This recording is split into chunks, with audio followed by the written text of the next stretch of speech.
Di balik hutan angker, terkubur makhluk mungil berambut panjang, tubuhnya kaku, matanya kosong, namun haus akan darah manusia. Mereka menyebutnya jenglot. Di sebuah desa terpencil di lereng gunung, terdapat sebuah hutan lebat yang dianggap angker oleh penduduk sekitar. Orang-orang percaya hutan itu dihuni makhluk gaib yang menjaga rahasia kuno. Tidak ada yang berani masuk kecuali para dukun yang mencari kekuatan. Suara-suara aneh sering terdengar, menyerupai bisikan halus yang memanggil manusia. Malam hari, sinar rembulan membuat hutan itu tampak semakin misterius. Di dalam hutan itu, ada sebuah gua tua yang disebut sebagai pintu dunia lain. Gua tersebut sering dipakai para pertapa untuk bermeditasi dan mencari wangsit. Konon, siapa saja yang berdiam di dalamnya selama 100 hari akan memperoleh kekuatan gaib luar biasa. Namun, tak semua orang mampu bertahan karena ujian batin dan gangguan makhluk halus begitu kuat. Banyak pula yang hilang tanpa jejak saat mencoba menantang gua itu. Suatu hari, seorang pertapa sakti bernama Ki Ajar datang untuk menguji dirinya. Ia terkenal sebagai dukun yang menguasai ilmu kebal, pengasihan, dan penunduk gaib. Namun, nafsu akan kekuasaan membuatnya ingin memperoleh sesuatu yang lebih. Ia percaya, gua itu menyimpan rahasia ilmu abadi. Dengan bekal mantra dan sesajen, ia melangkah masuk tanpa tahu apa yang menantinya di dalam. Ki Ajar mulai bertapa di gua itu dengan tekad bulat. Hari-hari pertama terasa ringan, hanya kesunyian dan hawa dingin yang menemaninya. Namun, setelah beberapa minggu, ia mulai diganggu suara tangisan dan tawa makhluk tak kasat mata. Bayangan hitam melintas di dinding gua, membuat hatinya bergetar. Meski begitu, ia bertahan dengan membaca mantra-mantra kuno. Gangguan semakin keras, hingga sosok perempuan berambut panjang muncul dalam mimpinya. Perempuan itu menawarkan kekuatan abadi dengan satu syarat: darah manusia sebagai tumbal. Ki Ajar yang haus kekuasaan tergoda dengan tawaran itu. Ia mulai membayangkan dirinya sebagai orang paling sakti di seluruh Nusantara. Kesombongan telah menutup pintu logika dan nuraninya. Hari ke-99, tubuh Ki Ajar mulai lemah karena hanya berpuasa. Ia berdoa agar malam terakhir segera berlalu. Namun, malam itu berbeda dari biasanya. Udara semakin pekat dan bau anyir memenuhi gua. Suara-suara gaib berbaur menjadi satu, menuntut janji yang telah ia dengar di dalam mimpi. Detik itu, ia sadar bahwa jalan yang ia... Saat tengah malam, cahaya merah keluar dari dinding gua. Sesosok makhluk setengah manusia, setengah ular muncul di hadapannya. Mata makhluk itu berkilat, penuh dengan kekuatan jahat yang menggetarkan. Ia memperkenalkan diri sebagai penunggu gua, makhluk tua yang hidup dari darah manusia. Ia berkata bahwa Ki Ajar sudah dipilih untuk menerima ilmu abadi. Namun, untuk mendapatkan ilmu itu, Ki Ajar harus menyerahkan sebagian rohnya sebagai perjanjian. Makhluk itu lalu menggigit pergelangan tangannya, menghisap darah hingga Ki Ajar merasa tubuhnya melayang. Saat itulah ia melihat bayangan tubuhnya sendiri terlepas perlahan. Perjanjian gaib itu mengikat dirinya, menuntut darah manusia sebagai sumber kekuatan. Dengan tubuh menggigil, Ki Ajar setuju pada syarat itu. Ia berjanji akan memberikan tumbal setiap waktu tertentu agar kekuatannya terus bertambah. Sang makhluk pun tersenyum licik dan menghilang dalam asap pekat. Dari kejauhan, suara lolongan aneh terdengar menggema di seluruh hutan. Sejak malam itu, jalan hidup Ki Ajar berubah selamanya. Setelah keluar dari gua, Ki Ajar kembali ke desanya dengan wajah pucat. Orang-orang terkejut melihatnya masih hidup setelah 100 hari di gua angker. Ia kini memancarkan aura misterius yang membuat orang segan mendekat. Dengan cepat, namanya semakin tersohor sebagai dukun paling sakti di tanah Jawa. Semua orang datang meminta pertolongan, dari penyembuhan hingga pengasihan. Namun, kekuatan itu tidak datang tanpa harga.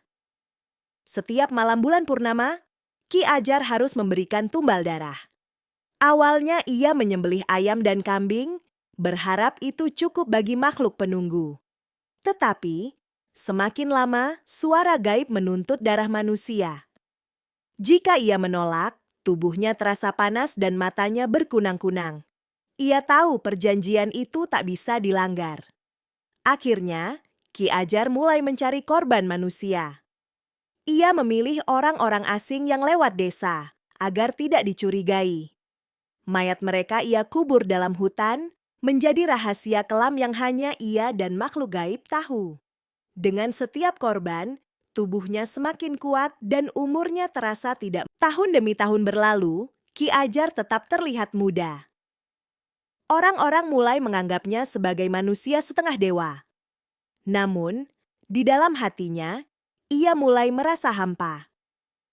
Jiwa-jiwa korban sering mendatanginya dalam mimpi, menangis menuntut keadilan. Matanya sering melihat bayangan orang mati berkeliaran di sekitar rumahnya. Meski sakti, ia tidak pernah merasa damai. Suatu malam, ia sakit parah tanpa sebab. Suhu tubuhnya turun drastis seperti mayat. Ia mencoba mengobati diri dengan mantra, tapi gagal. Saat itu, makhluk penunggu gua muncul kembali, menagih janji yang belum ditepati. Ki Ajar menyadari bahwa kekuatannya tidak bisa dibawa mati. Sebaliknya, tubuhnya akan berubah menjadi sesuatu yang mengerikan. Benar saja, setelah ia menghembuskan napas terakhir, jasadnya tidak membusuk seperti manusia lain. Tubuhnya menyusut, mengecil, dan rambutnya tumbuh panjang menjuntai. Giginya berubah runcing, matanya membeku namun memancarkan aura menyeramkan. Orang-orang yang menemukannya terkejut, menyebutnya sebagai makhluk kerdil gaib. Inilah awal mula Jenglot. Penduduk desa gempar saat menemukan jasad aneh di rumah Ki Ajar. Tubuh itu hanya sebesar telapak tangan, dengan rambut panjang menjuntai hingga lantai. Giginya tajam dan wajahnya menyerupai manusia tua. Tidak ada yang berani menyentuhnya karena aura dingin menyelimuti ruangan. Orang-orang percaya itu adalah jelmaan kutukan dari ilmu hitam yang dipelajari Ki Ajar. Seorang dukun muda memberanikan diri mendekati jasad itu. Ia berkata bahwa jasad tersebut tidak boleh dibakar atau dikubur sembarangan. Jika salah memperlakukan, makhluk itu bisa membawa petaka bagi desa. Dukun itu menyebutnya Jenglot, sebuah wujud perantara roh yang lapar darah. Kata-katanya membuat seluruh warga semakin takut. Akhirnya, jasad Jenglot disimpan di dalam sebuah peti kayu dan ditutup rapat. Namun, malam hari, orang-orang mendengar suara ketukan halus dari dalam peti. Beberapa orang yang penasaran mencoba mendekat dan merasa tubuhnya merinding ketakutan. Sejak saat itu, kisah Jenglot mulai tersebar ke desa-desa lain.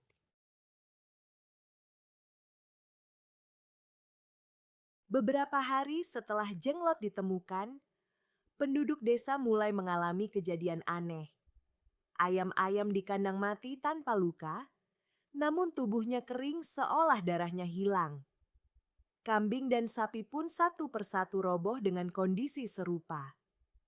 Tidak ada jejak hewan buas, hanya lubang kecil di leher korban. Orang-orang yakin ini ulah Jenglot. Dukun muda yang menjaga peti kayu kemudian berkata bahwa Jenglot harus diberi darah secara rutin. Jika tidak, ia akan mencari sendiri dari makhluk hidup di sekitar. Darah ayam atau kambing bisa dijadikan sesaji agar ia tidak mengganggu manusia. Namun, itu berarti desa harus rela memberi makan pada makhluk kutukan. Ketakutan bercampur dengan rasa penasaran mulai tumbuh. Maka, setiap malam bulan purnama, warga memberikan sesaji berupa darah hewan ke dekat peti kayu. Anehnya, darah itu selalu hilang keesokan paginya, meski peti tidak pernah dibuka. Seolah-olah jenglot benar-benar meminumnya tanpa bergerak. Sejak itu, desa kembali tenang, tapi ketergantungan pada sesaji darah menjadi kebiasaan. Kutukan Ki Ajar terus berlanjut. Kabar tentang makhluk bernama jenglot menyebar ke desa-desa sekitar. Banyak orang penasaran, bahkan ada yang datang jauh-jauh hanya untuk melihat peti kayu itu. Para pedagang, bangsawan, hingga dukun dari daerah lain berdatangan membawa sesaji. Mereka percaya jenglot bisa memberikan kekuatan gaib jika dirawat dengan benar. Seolah-olah ia menjadi benda pusaka sakral. Namun, tidak semua orang percaya. Beberapa menganggap jenglot hanyalah mayat kecil yang mengering. Mereka menantang dengan mencoba membuka peti dan memegangnya. Anehnya, orang-orang yang berani menyentuh langsung jatuh sakit. Tubuh mereka menggigil, dan dalam beberapa hari meregang nyawa tanpa sebab jelas. Sejak itu, tak ada lagi yang berani meragukannya. Dukun muda lalu membuat aturan, jenglot tidak boleh dipamerkan sembarangan. Hanya orang yang punya niat kuat dan hati tulus yang boleh melihatnya. Namun, aturan ini malah membuat orang semakin penasaran. Jenglot menjadi buah bibir, legenda hidup yang menakutkan sekaligus memikat. Dari situlah asal-usul mitos jenglot mulai berakar di tanah Jawa. Di sebuah desa lain, ada seorang dukun bernama Ki Tapa yang mendengar kabar tentang jenglot. Ia terkenal tamak dan suka menantang kekuatan gaib. Ia pun datang ke desa itu, membawa emas dan perhiasan untuk menukar jenglot. Namun, penduduk menolak karena takut akan bala yang akan datang jika jenglot dipindahkan. Ki Tapa merasa dihina. Dengan tipu muslihat, Ki Tapa berhasil mencuri peti kayu di malam hari. Ia membawanya pulang ke rumah dan menyembunyikannya di ruang bawah tanah. Malam itu, ia membuka peti dan menatap langsung sosok jenglot. Tubuh kecil dengan rambut panjang itu tampak diam, tapi matanya memancarkan kilatan tajam. Ki Tapa merasa dirinya kini pemilik kekuatan. Keesokan harinya, Ki Tapa mulai merasakan perubahan. Ilmu mantranya semakin ampuh, orang-orang kagum akan kesaktiannya. Namun, ada harga yang harus dibayar. Jenglot tidak puas hanya dengan darah hewan, ia menuntut darah manusia. Ki Tapa yang buta akan keserakahan mulai menculik orang-orang untuk dijadikan tumbal. Petaka pun mulai menimpa desanya. Desa tempat Ki Tapa tinggal berubah menjadi suram. Warga sering menghilang tanpa jejak, hanya meninggalkan noda darah di tanah. Mayat-mayat kering ditemukan di sungai, membuat orang panik. Mereka mulai curiga pada Ki Tapa, namun tak ada yang berani menuduh secara langsung. Aura gelap di sekitar rumahnya semakin kuat. Setiap malam, suara ketukan aneh terdengar dari rumah Ki Tapa. Terkadang terdengar tawa lirih yang membuat bulu kuduk berdiri. Orang yang lewat dekat rumahnya selalu merasa sesak napas dan pusing. Hingga suatu hari, seorang anak kecil tanpa sengaja mengintip jendela rumah itu. Ia melihat jenglot bergerak sendiri, menghisap darah dari tubuh korban. Ketakutan menyebar luas, dan warga memutuskan untuk melaporkan hal itu pada seorang empu tua. Empu itu dikenal bijaksana dan paham tentang ilmu gaib. Ia datang dengan membawa keris pusaka dan kitab kuno. Dengan mata tajam, ia berkata bahwa desa itu sedang dikuasai oleh kutukan jenglot dan harus segera dihentikan sebelum terlambat.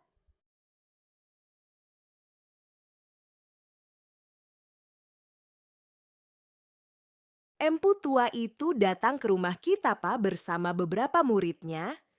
Mereka mengetuk pintu dan memanggilnya keluar. Namun, Kitapa menolak dengan mata merah menyala penuh amarah. Ia berkata bahwa ia tidak akan menyerahkan Jenglot. Karena itu sumber kekuatannya, pertarungan ilmu gaib pun tak terelakkan. Kitapa mengeluarkan mantra-mantra hitam yang membuat langit mendung dan angin berhembus kencang.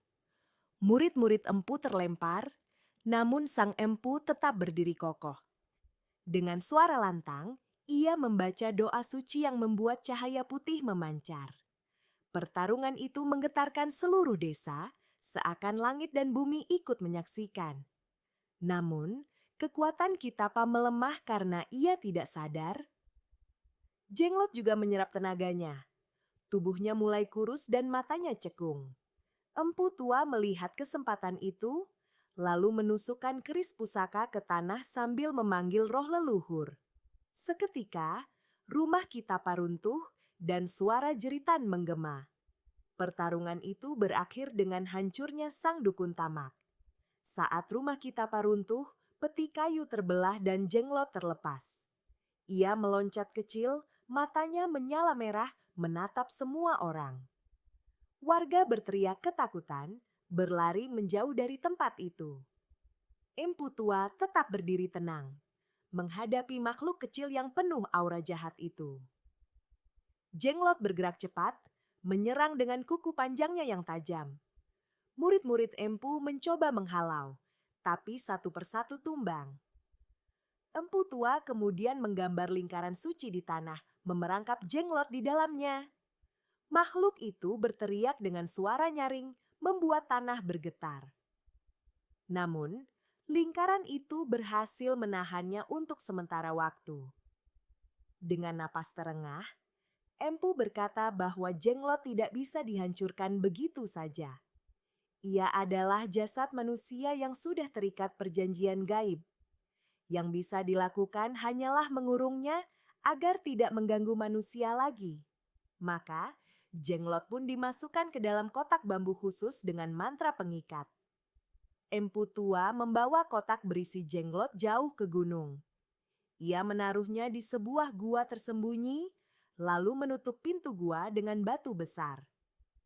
Di sekelilingnya ia menanam jimat-jimat agar makhluk itu tidak bisa keluar. Warga desa merasa lega, meski masih dihantui rasa takut. Mereka berharap kutukan itu tidak kembali lagi. Namun, Empu tahu Jenglot tidak bisa dikurung selamanya. Suatu saat, manusia dengan hati tamak pasti akan menemukannya lagi. Karena itu, ia meninggalkan pesan pada murid-muridnya agar selalu menjaga gua itu. Pesan itu diturunkan dari generasi ke generasi hingga menjadi bagian dari legenda rakyat. Meski demikian, rasa penasaran manusia tidak pernah hilang. Beberapa orang justru mencari gua itu untuk memperoleh kekuatan. Sebagian berhasil menemukan jejaknya, meski jarang ada yang pulang dengan selamat. Dari situlah Jenglot tetap hidup dalam cerita-cerita mistis sebagai peringatan tentang akibat dari keserakahan. Seiring berjalannya waktu, kisah tentang Jenglot semakin kabur. Ada yang menganggapnya nyata, ada pula yang menganggap hanya dongeng. Namun, para dukun dan spiritualis tetap percaya bahwa Jenglot memang ada. Mereka sering memperingatkan bahwa benda itu masih berkeliaran, berpindah dari satu tangan ke tangan lain. Beberapa manuskrip kuno menyebutkan bahwa Jenglot adalah penjaga darah. Ia tidak pernah mati karena tubuhnya telah dikutuk untuk terus hidup dengan darah makhluk hidup. Jika diberi darah, ia akan diam, tapi jika dibiarkan lapar, ia bisa menimbulkan bencana. Pengetahuan itu perlahan menghilang, hanya tersisa pada segelintir orang. Banyak generasi muda yang menganggap cerita ini sekadar mitos. Mereka menertawakan kisah orang tua, menganggap tidak masuk akal. Namun, di balik itu, selalu ada orang yang mencoba membuktikan kebenarannya. Rasa penasaran manusia menjadi pintu bagi legenda Jenglot untuk terus bertahan. Ratusan tahun kemudian, para pencari benda mistis kembali menemukan Jenglot. Kali ini bukan di hutan, melainkan di sebuah makam tua yang digali.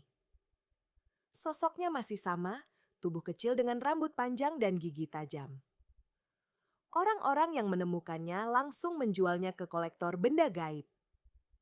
Jenglot pun kembali ke tangan manusia. Banyak kolektor percaya bahwa memiliki jenglot bisa membawa kekuatan supranatural. Ada yang memberinya darah hewan setiap hari, seolah-olah memelihara makhluk hidup. Namun, ada juga yang sengaja membiarkannya lapar, berharap ia bisa menyerap energi orang-orang di sekitar. Fenomena ini membuat jenglot semakin populer. Di era modern, jenglot bahkan dipamerkan di beberapa acara mistis. Banyak orang datang untuk melihatnya, sebagian percaya, sebagian hanya penasaran. Namun, yang tidak diketahui banyak orang adalah bahwa jenglot tetap haus darah. Selama ia ada, kutukan Ki Ajar akan terus hidup di dunia manusia. Seorang kolektor benda mistis bernama Tuan Surya membeli jenglot dari pasar gelap. Ia menyimpannya di ruang bawah tanah rumahnya bersama keris, jimat, dan pusaka kuno lain. Tuan Surya percaya jenglot akan memberinya kekayaan dan wibawa. Setiap malam ia meneteskan darah ayam ke mulut kecil jenglot. Anehnya, darah itu selalu hilang keesokan harinya. Istrinya mulai curiga karena sering mendengar suara berbisik dari ruang bawah tanah. Kadang terdengar pula suara ketukan seperti kuku menggaruk kayu. Namun, Tuan Surya menutupi semuanya, menganggap itu bagian dari proses mistis. Ia semakin terobsesi pada jenglot hingga lupa pada keluarganya. Perlahan, kehidupannya berubah menjadi gelap. Jenglot tidak hanya memakan darah ayam, ia juga memengaruhi pikiran pemiliknya. Tuan Surya menjadi pemarah dan kejam. Ia sering memukul istrinya tanpa sebab dan mengurung dirinya berhari-hari di ruang bawah tanah. Orang-orang desa mulai menjauh, menganggap keluarga itu telah diganggu makhluk halus. Aura jenglot semakin kuat, menelan kewarasan Tuan Surya. Suatu malam, Tuan Surya bermimpi didatangi Ki Ajar, sosok pertapa yang menjadi asal mula jenglot. Dalam mimpinya, Ki Ajar berkata bahwa darah ayam tidak cukup. Ia harus memberikan darah manusia agar kekuatannya sempurna. Ketika terbangun, keringat dingin membasahi tubuhnya, namun nafsu jahat telah merasukinya. Keesokan harinya, ia menculik seorang pengembara yang melintas di desa. Korban itu diikat di ruang bawah tanah. Dengan tangan gemetar, Tuan Surya menggoreskan pisau ke leher korban, meneteskan darahnya ke mulut jenglot. Sosok kecil itu tetap diam, namun matanya tampak semakin tajam, seolah berterima kasih. Tubuh korban ditemukan kering keesokan hari. Sejak saat itu, Tuan Surya tidak bisa berhenti. Ia semakin sering mencari korban, terutama orang asing yang tidak dikenal warga desa. Setiap kali memberi darah manusia, ia merasa tubuhnya penuh energi. Namun, ia tidak sadar bahwa jiwanya perlahan digerogoti kutukan. Wajahnya semakin pucat, matanya merah, dan suaranya berat menyeramkan. Anak perempuan Tuan Surya, Ratna, mulai menyadari perubahan ayahnya. Ia sering mengintip ke ruang bawah tanah meski dilarang keras. Suatu malam, ia memberanikan diri masuk saat ayahnya tertidur. Betapa terkejutnya ia melihat jenglot yang menyeramkan, dengan rambut panjang menjuntai dan gigi tajam menatap kosong. Ratna menjerit, membuat ayahnya terbangun. Dengan marah, Tuan Surya menyeretnya keluar dan mengancam agar tidak pernah mendekat lagi. Namun, rasa takut bercampur penasaran membuat Ratna mencari tahu tentang asal-usul jenglot. Ia menemui seorang kakek tua yang dikenal sebagai penjaga ilmu leluhur di desa. Kakek itu terkejut saat Ratna menceritakan apa yang ia lihat. Ia menjelaskan bahwa jenglot bukan sekadar benda mati, melainkan tubuh manusia yang dikutuk.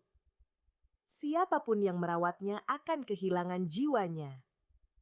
Ratna pun sadar, Ayahnya sedang dijerat kutukan yang sama seperti Ki Ajar dulu. Ia bertekad untuk menyelamatkannya. Kakek penjaga itu lalu menceritakan sejarah Jenglot dengan detail. Ia berkata bahwa tubuh Ki Ajar tidak pernah benar-benar mati, hanya berubah bentuk. Karena perjanjian darah, roh jahat terus menghidupinya. Jenglot adalah wujud abadi dari keserakahan manusia.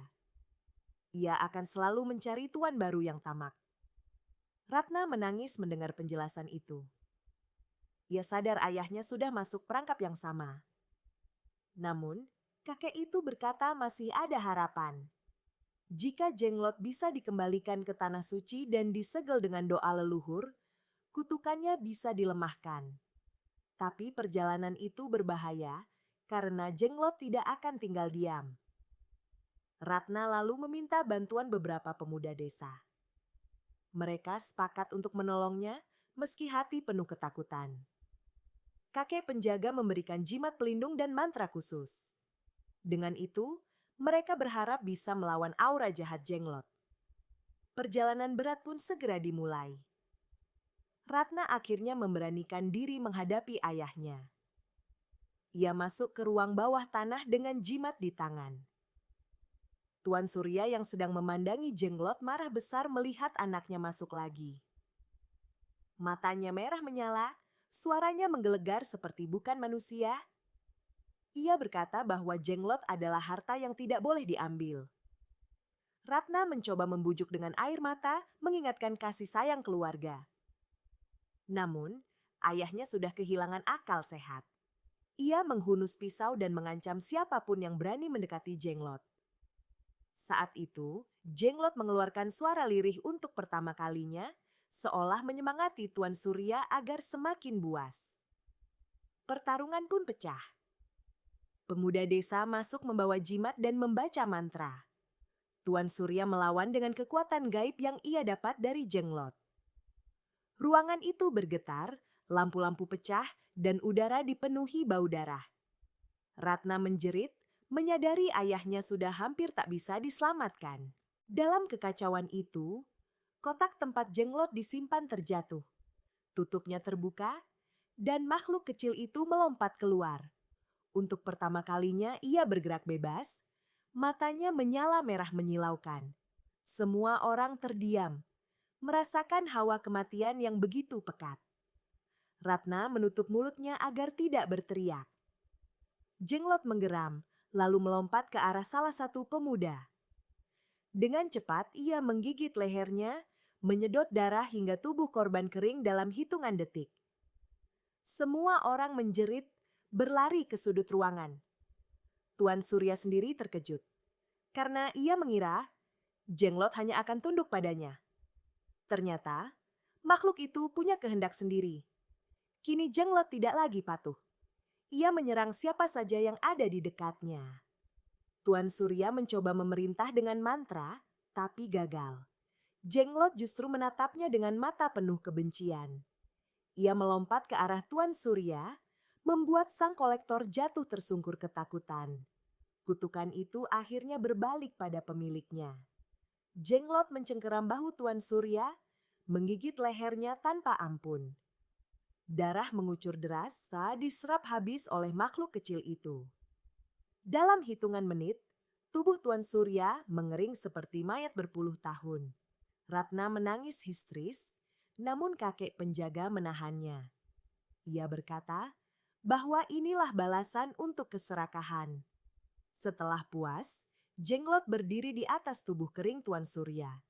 Rambutnya berkibar, matanya berkilat, dan tubuh mungilnya tampak semakin kuat. Semua orang merasa putus asa karena tidak ada yang bisa menghentikannya. Namun, kakek penjaga maju perlahan, menancapkan tongkat kayu suci ke tanah. Ia mulai membaca doa kuno dengan suara lantang. Mantra itu membuat Jenglot mengerang kesakitan.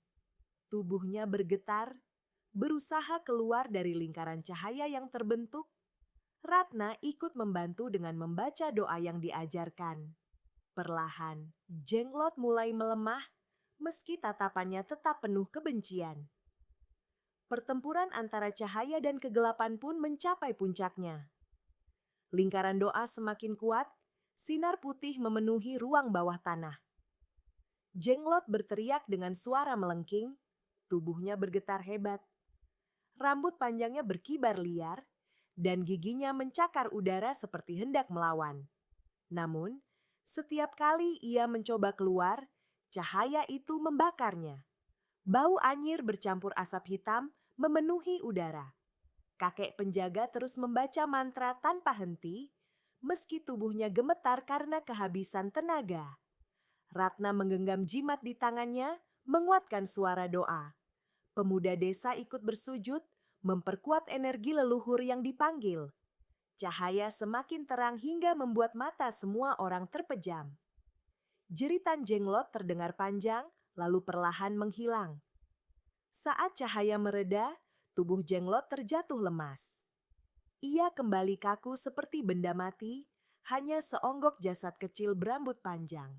Ratna menatapnya dengan perasaan campur aduk antara lega dan takut. Kakek penjaga berkata bahwa segel cahaya hanya melemahkan, tidak menghancurkan. Jenglot akan selalu ada, menunggu waktu untuk bangkit lagi. Keesokan harinya, warga desa memakamkan jasad Tuan Surya yang telah mengering. Ratna menangis pilu di samping makam, menyesali takdir ayahnya. Meski penuh dosa, ia tetaplah seorang ayah yang pernah menyayanginya. Warga desa berdoa agar rohnya tidak lagi terikat pada kutukan Jenglot. Kakek penjaga menasihati Ratna agar ikhlas. Ia berkata bahwa kematian Tuan Surya adalah pelajaran bagi siapa saja yang tamak. Tidak ada manusia yang bisa menguasai kekuatan gaib tanpa membayar harga. Ratna mengangguk meski hatinya masih sakit. Namun, ia berjanji tidak akan membiarkan kutukan itu menyebar lagi. Peti khusus dibuat dari kayu jati, diukir dengan doa-doa kuno. Jenglot dimasukkan ke dalamnya, lalu dikubur di tempat rahasia di luar desa. Hanya Ratna, kakek penjaga, dan beberapa pemuda yang tahu lokasinya. Mereka bersumpah akan menjaga rahasia itu demi keselamatan orang banyak. Kakek penjaga lalu menuliskan semua kisah Jenglot dalam sebuah kitab.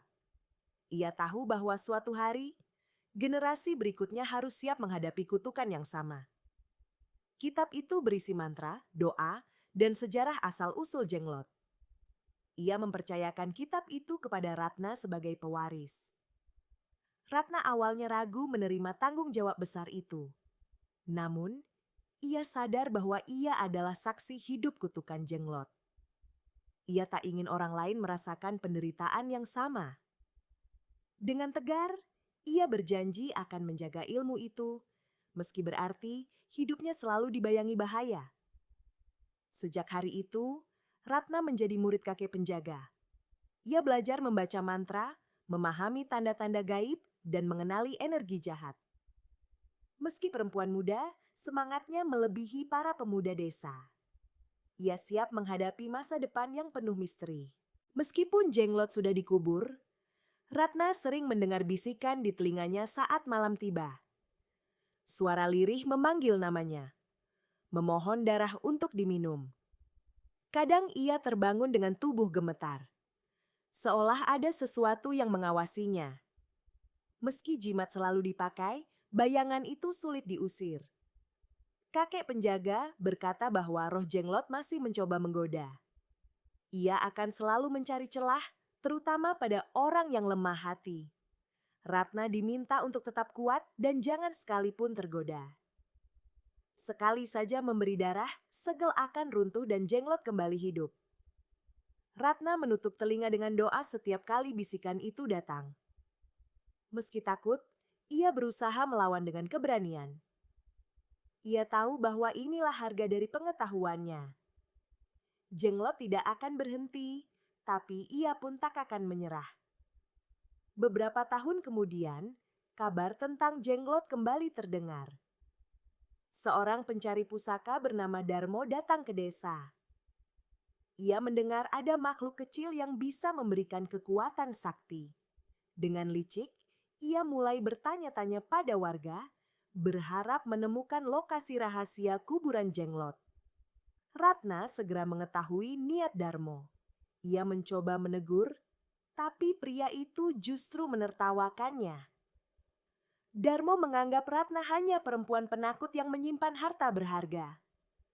Dengan mata penuh keserakahan, ia bersumpah akan menemukan Jenglot, meski harus menggali tanah desa.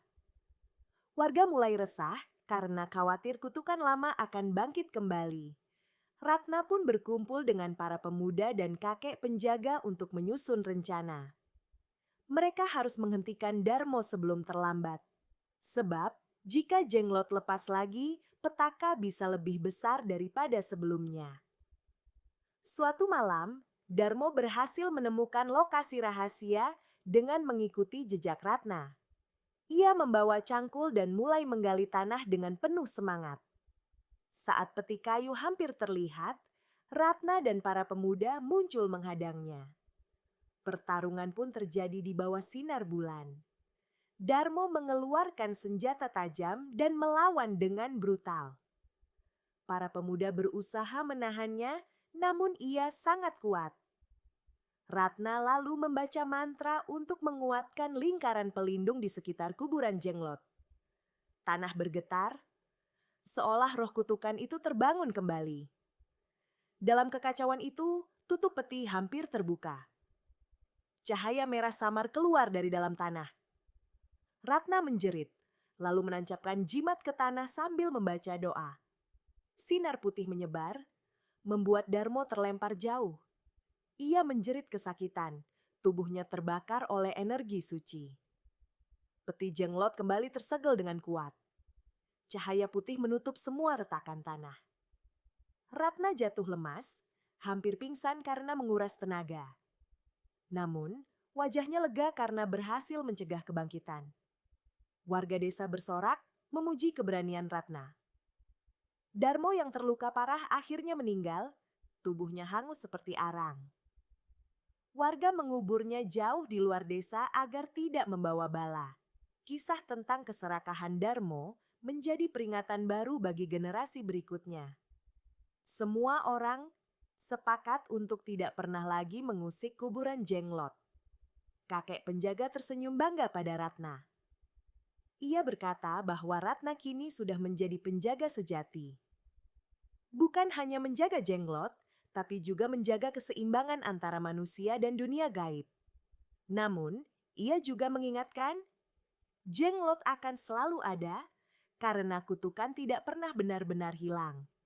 Tahun demi tahun berlalu, Ratna semakin tua. Ia mewariskan kitab rahasia Jenglot kepada murid-muridnya yang setia. Pesan terakhirnya sederhana. Jangan pernah serakah, karena keserakahan adalah pintu bagi kutukan. Murid-muridnya berjanji akan menjaga rahasia itu untuk generasi berikutnya. Di luar sana, cerita tentang Jenglot terus berkembang. Ada yang menertawakan sebagai dongeng, ada yang bersumpah pernah melihatnya. Sebagian orang bahkan masih mencari, berharap mendapatkan kekuatan dari tubuh kecil itu. Namun, mereka tidak tahu. Di balik setiap kekuatan ada harga yang harus dibayar. Hingga kini, Jenglot tetap menjadi legenda menyeramkan di tanah Jawa. Ia adalah simbol keserakahan manusia yang tak pernah puas. Makhluk kecil berambut panjang itu masih terkubur entah di mana, menunggu waktu untuk bangkit kembali. Dan setiap kali namanya disebut, orang masih merinding bertanya-tanya, apakah Jenglot benar-benar ada?